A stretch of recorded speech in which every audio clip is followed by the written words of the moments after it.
Now, despite us sitting in quite uncertain times, and in particular that sort of partial implementation scenario, which Louisa talked through earlier, we are starting to see and hear several strategic shifts emerging with manufacturers.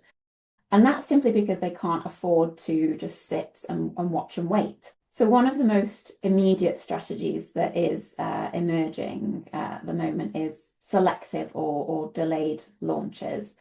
We've seen a 35% decrease in EU launches after the first MFN policy was introduced. France has reported a fall in the number of applications from manufacturers for early access programs. That's down from 25 applications in 2024 to just 10 applications last year. And that means that patients with a high unmet need will no longer receive access to innovative medicines before marketing authorization. We've seen US drug maker Insmed postpone the German launch of its anti-inflammatory drug Brinsupri due to uncertainties over US pricing plans. And that's despite them having received EMA approval in November of last year. Some companies have even withdrawn their products from European markets. We've seen Amgen withdraw its cholesterol drug Repatha from Denmark. That's a drug, bear in mind, that's been on the market in Europe for about 10 years. Now, they've cited prices and a changing environment as the rationale without directly citing MFN, but I think the inference is there. And shockingly, over 90% of drugs approved in 2025, which first launched in the US, are still not available outside of the US. We're already seeing some companies pursuing that greater global pricing alignment as well by tightening international pricing corridors to ultimately reduce reference price risk.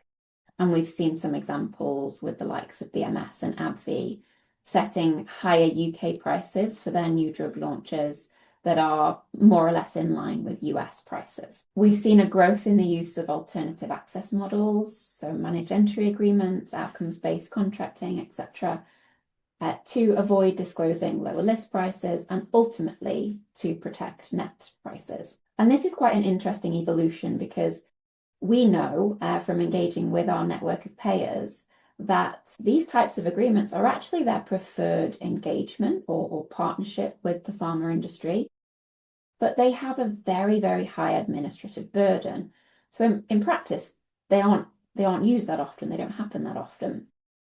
But what we might end up seeing now is payers having to adopt these contracts more and more to secure continuous access to medicines in their markets. Not only that, we as a business are receiving far more RFPs for out-of-pocket research in Europe than we've ever received.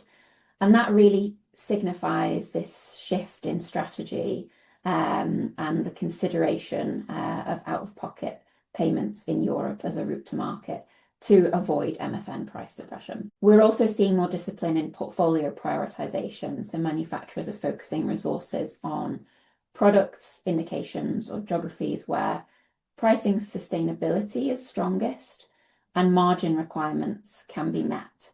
And that might mean, and we've already seen, withdrawing from smaller European markets or not launching in a new indication if that launch may mean a substantial price erosion. And finally, we mustn't forget that we're also seeing companies revisiting their manufacturing and supply strategies by increasing manufacturing within the US. And that's really to bypass those trade tariffs which the Trump administration are enforcing and align with US incentives. So the objective from Pharma here for these strategies is quite straightforward. It's all about maintaining access while minimizing transparent list price erosion.